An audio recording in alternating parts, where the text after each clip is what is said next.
Shalom Bapak Ibu Saudara sidang Jemaat yang saya kasih dalam Tuhan kita Yesus Kristus. Sekarang kita akan bersama-sama merenungkan kebenaran firman Tuhan yang terdapat dalam kitab Perjanjian Baru, yaitu kitab Injil Matius pasal yang ke-21, ayat yang ke-18 hingga ayat yang ke-22, di bawah judul perikop Yesus mengutuk pohon ara. Namun sebelum merenungkan firman Tuhan, saya mengajak kita dengan segala kerendahan hati kita berdoa. Kita bersama berdoa. Tuhan, terima kasih saat ini atas kesempatan yang diberikan. Kami boleh bersama-sama merenungkan kebenaran firman-Mu. Berikan kami hati yang sungguh, supaya kami hidup berkenan kepada Tuhan, dan hidup kami dapat menghasilkan buah yang menyenangkan dan berkenan bagi Tuhan. Berkati hamba-Mu dan kami sekalian yang mendengarkan firman-Mu. Amin. Bapak Ibu Saudara sidang jemaat yang saya kasih dalam Tuhan kita Yesus Kristus, saya beri tema khusus untuk kebenaran firman Tuhan saat ini bagi kita, yaitu menjadi buah yang berkenan bagi Tuhan. Bapak Ibu Saudara sidang jemaat yang saya kasih dalam Tuhan, setiap orang atau setiap pribadi sebenarnya telah memiliki karunia yang Tuhan percayakan dalam kehidupannya. Dan sebenarnya karunia itulah yang akan menjadi jaminan berkat kelak dalam kehidupannya, atau yang akan menjadi buah yang berkenan bagi Tuhan ketika ia menjalaninya atau memperjuangkannya dengan bertekun, dengan optimis dan setia di dalam Tuhan. Dan sebenarnya ini dapat kita lakukan dalam kehidupan kita. Namun beberapa peristiwa yang terjadi dalam kehidupan ini tidak jarang membuat atau menempatkan atau memposisikan seseorang atau sebuah pribadi dalam keraguan atau dalam kebimbangan.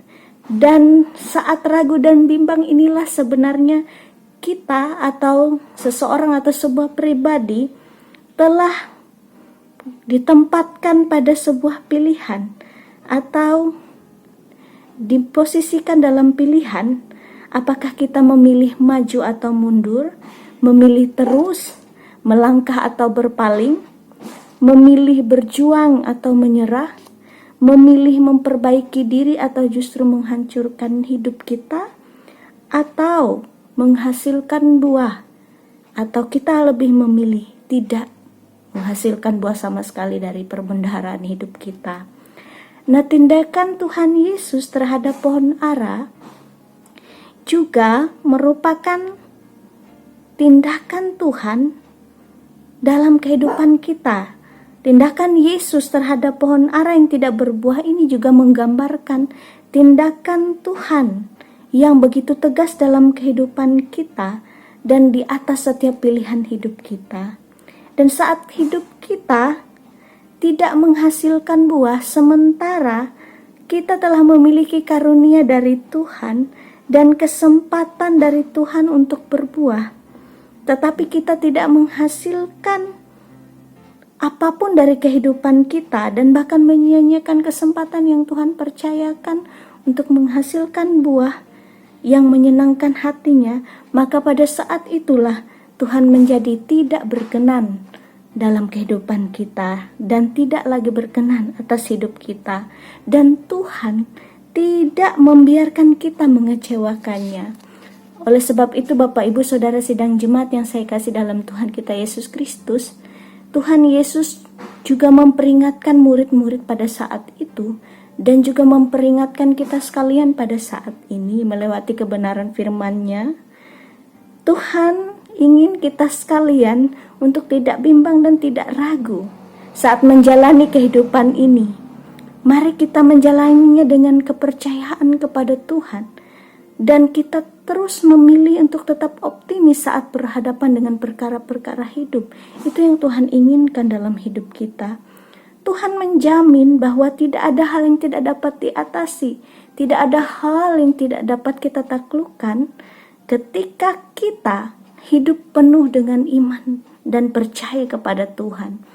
Dan Tuhan sendiri dalam firman-Nya menggambarkan bahwa kekuatan iman itu sungguh dahsyat, Ya, katakan jika kamu percaya kamu dapat memindahkan gunung atau mencampakkan gunung ke dalam laut. Ini sungguh dahsyat sekali. Kekuatan dari iman kepercayaan kepada Tuhan. Dan dengan percaya penuh. Artinya dalam keadaan optimis. Sesuatu yang mustahil dapat menjadi sangat mungkin di dalam Tuhan. Bapak, Ibu, Saudara sidang jemaat Tuhan, bahkan kita akan menerima berkat. Dan kita akan menerima berkat Tuhan sebagai buah dari kehidupan kita yang berkenan bagi Tuhan.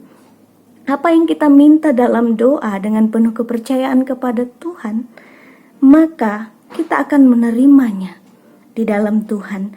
Oleh sebab itu saya mengajak kita sekalian melewati kebenaran firman Tuhan. Mari kita hidup dan memilih kehidupan yang menghasilkan buah yang berkenan bagi Tuhan. Maka percayalah Tuhan akan menolong dan memberkati kita sekalian, terutama kita yang melakukan kebenaran firman-Nya. Kita berdoa mengucap syukur kepada Tuhan. Terima kasih untuk kebenaran firman-Mu Tuhan. Kami mau mendengarkannya, kami mau hidup berkenan bagi Tuhan, kami mau menghasilkan buah dari kehidupan kami yang berkenan bagi Tuhan, yang menyenangkan hati Tuhan. Oleh sebab itu tolonglah kami Tuhan dengan kuat kuasa Roh Kudus supaya kami dapat melakukan kebenaran firman-Mu. Sertai kami sekalian dalam nama Yesus Kristus kami berdoa dan mengucap syukur. Amin. Ibu bapak saudara sidang jemaat yang saya kasih dalam Tuhan, terima kasih sudah mendengarkan firman Tuhan. Maka Tuhan yang menolong dan memberkati kita melakukan kebenaran firman-Nya. Amin. Shalom.